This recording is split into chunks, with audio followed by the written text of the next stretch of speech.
Hey everyone, welcome to June. Hope you're making it through the 90-degree summer days and the big delivery days. I'm sitting here with May's winner of the Gorilla Award, who probably touched over 90% of all the product that went out the door, Eric Crook.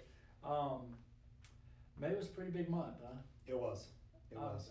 It was the beginning of summer. The beginning of summer. I don't think it's any secret around here. We're breaking records. Kudos to the entire company, but it's an interesting challenge of the industry that we actually have to touch every bit of increase. And so a plus 20% in sales, what does that mean for you guys out there, Eric? It means a lot of extra hours and a lot of extra work. That's right. So, 20% more. At least. It feels like a lot more than 20%. I think everyone appreciates your hard work. They definitely were vocal on the voting and the comments, and it's no secret. I bribed a lot of people. I'm not going to lie to you. That's fine. Well, hey, it's all about getting results, isn't it? Absolutely. Well, tell me about yourself. Are you from Birmingham? I'm not. I'm originally from a small town on the West Coast, Newport, Oregon. Lived there until 1998. Moved to Birmingham, and the rest is history. Yeah. That's the fishing capital of the world. It's also the home of Road Brewery. It is. I've been there a couple times. Yeah. They've got a sea tour where you go out to the Pacific and you can see gray whales and absolutely bay seals and what are the big old loud dog the sea lions. Sea lions. I kept wanting to say walrus. It's not a walrus. Sea lions. Everywhere. Absolutely. And they look like they just want to hug you, but they say they're really mean and aggressive. They're loud and they're aggressive. Some people say the same about me. So.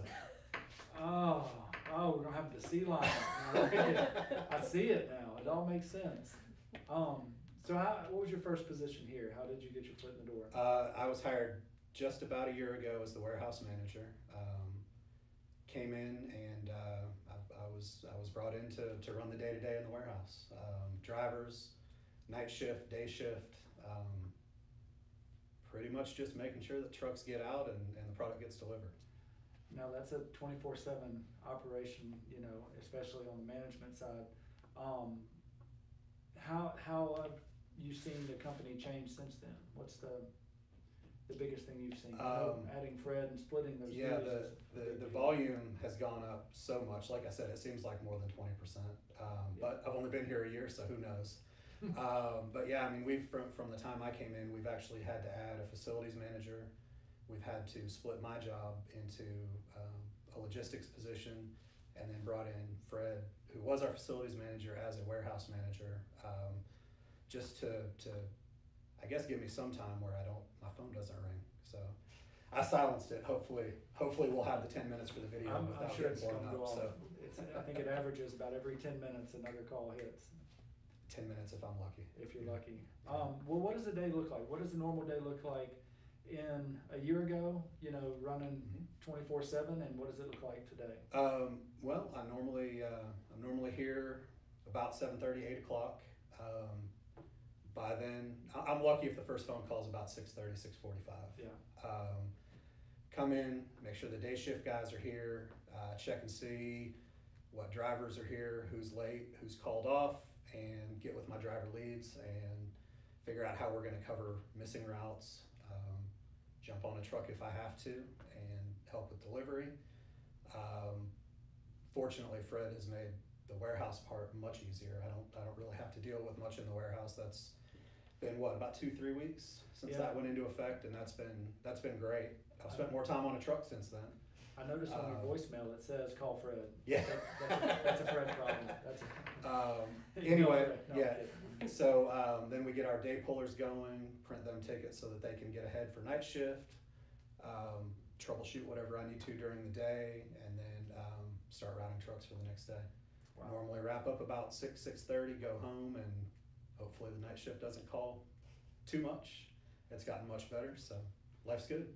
Yeah, I think getting all the right people in place would make your life a whole lot easier. But I definitely, as I said before, I think I don't get a vote, but if I got to nominate somebody, the Gorilla effort, it's apparent, and it's always good to see where jobs are added, behind your work effort. It's really good. Well, I appreciate that. I'm looking forward to seeing, the drivers That's a huge asset of ours from the stance of keeping up our relationships, our product, which is our service level.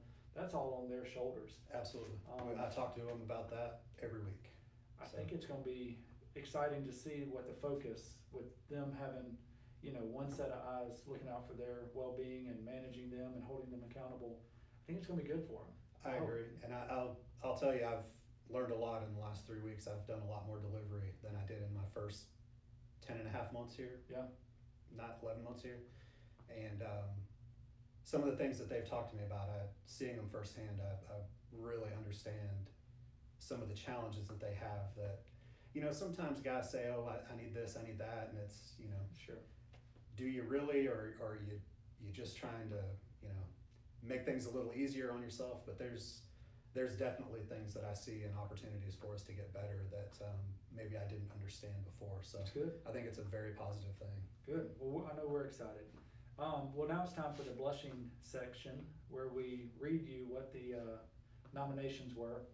So the Huntsville team says that you go above and beyond every day and will always help no matter what. How did you get them fooled? Lies. I told you. I bribed them. That is pub speak right there. Goodness gracious. Yeah, it's all lies. A sales rep said, you're a tremendous asset to our company and responsive to issues, always willing to jump in and help wherever needed and accommodate off-day deliveries where possible. I feel like this is a sales rep that maybe has a lot of off-day deliveries and they call you. I could probably guess who that is. That's right. You're the go-to guy to get assistance with everything from delivery to order issues, even helps with IT issues.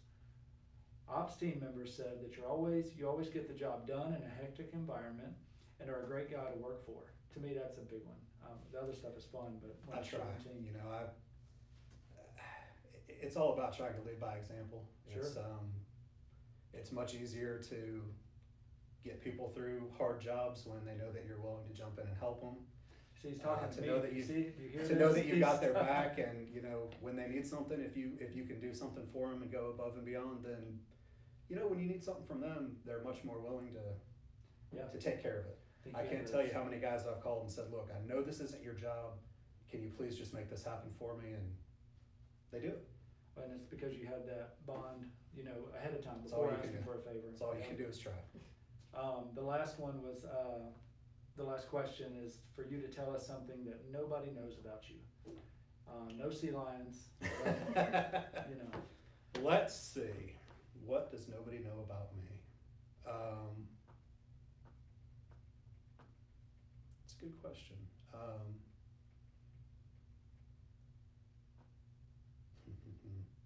We're gonna edit this, right? No, this is live. Keep what does nobody know about me? What are your hobbies? What do you like to do? What did you do before? That's everybody knows that. I worked for the Barons for almost 20 years. I ran their food service, helped design the new ballpark regions, helped design all the concessions, all the food service, actually ordered every piece of equipment in the stadium from grounds equipment to serving tables to weights for the locker room. It was a very interesting experience that I would never want to do again. Are you able to go into that stadium and just relax and watch a ball game, or do you still walk in and see all the bits and pieces? I haven't been back in that stadium since I left. It's been 3 years since I left, and I have not set foot back in. No, okay. Actually, never mind. I helped Bodie make a delivery there 2 weeks ago. Did you really? I did. All right. I did.